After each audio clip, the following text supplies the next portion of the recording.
Hey everyone, Courtney here, your plaid-clad librarian, back in my craft cave. And we're not necessarily making a craft today, we're making slushies. Because I saw this really cool video and I wanted to try it out. It looks super simple and I want to know what happens. So, it's very nice and easy. All you need are 2 different size bags of ziplock baggies, a bunch of ice, not really a bunch, actually not that much ice, some salt, and a drink, because, yeah, we're making slushies. Gotta make it out of something. First things first, open up our big bag, and we're gonna put in some ice for starters. And it's everywhere. About that much ice. Did I spill a bunch of ice on the floor? Okay. Next thing we're going to add in is salt. Now, you may be thinking, Courtney, slushies are supposed to be cold.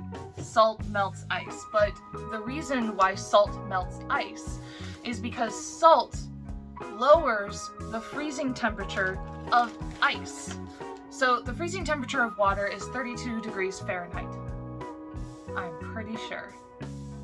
If I'm not, there's some subtitles going down on the bottom saying how wrong I am. So 32 degrees Fahrenheit. Salt, however, does a chemical reaction with the water, and it lowers the freezing temperature of water to where it's almost around about -5 degrees. So that's why in the winter, specifically Chicagoland area, we spread salt all over the place so that it lowers the freezing temperature of the water, so it melts the ice and then it evaporates because it's not in freezing temperature.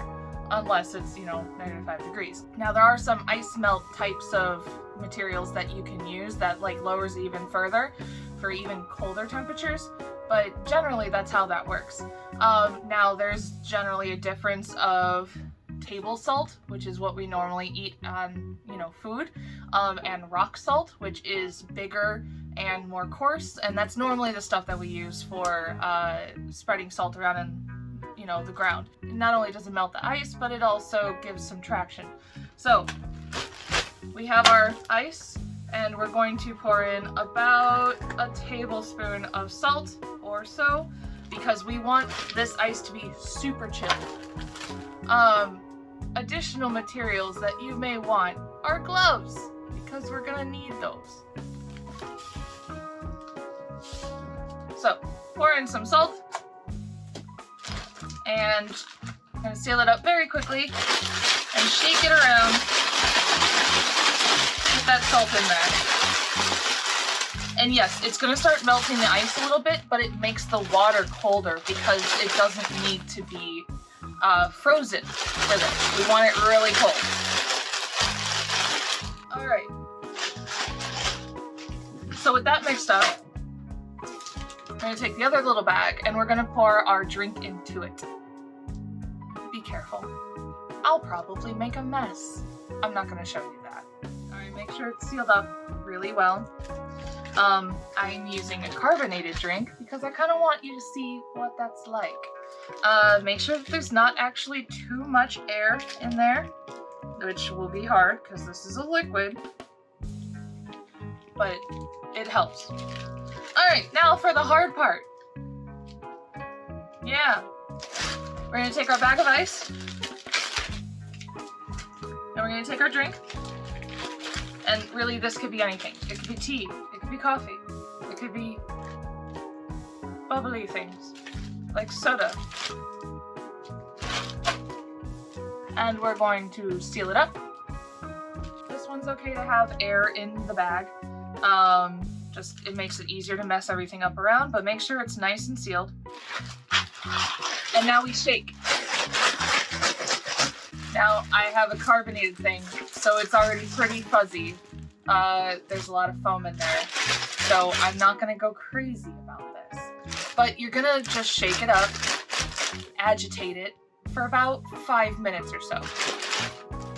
So what's going on is that the super cold water, which is super cold, is freezing up the liquid on the inside bag.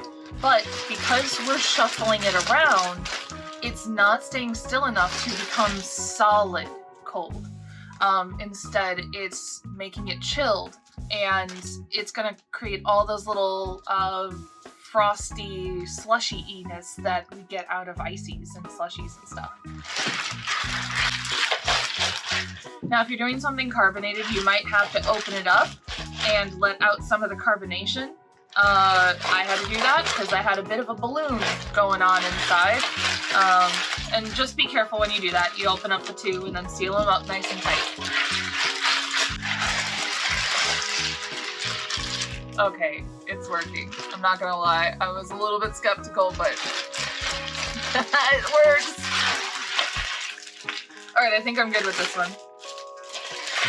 So carefully open up your bag when you're done. And, ooh, yes, it's so good. And Artie, I think you can see the difference. Like, there's the clear stuff, and here it is all slushy. Well, I can see the difference. I have no idea if you can. And now I have my cup and my fancy little straw. Carefully open up your bag, and we're gonna pour it straight into the cup. Yeah. You can see that's some slush. Yes. Lots of slush. Oh, that's good. That's good slush. Not too shabby. We have ourselves a really cool drink. Pretty neat. So if you're doing something carbonated like the soda that I had, it definitely takes out the carbonation because you're agitating it so much that all the carbonation just flies straight out the window. But it does leave you with a lot of the slushiness, and that's really fun, I'm not gonna lie. Like, it's a cool texture.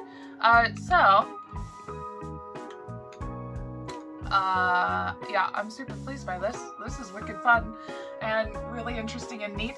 So I suggest you give it a try. The recipe that I found with suggested juice or like Kool-Aid or something. I grabbed, you know, a soda bottle because I did.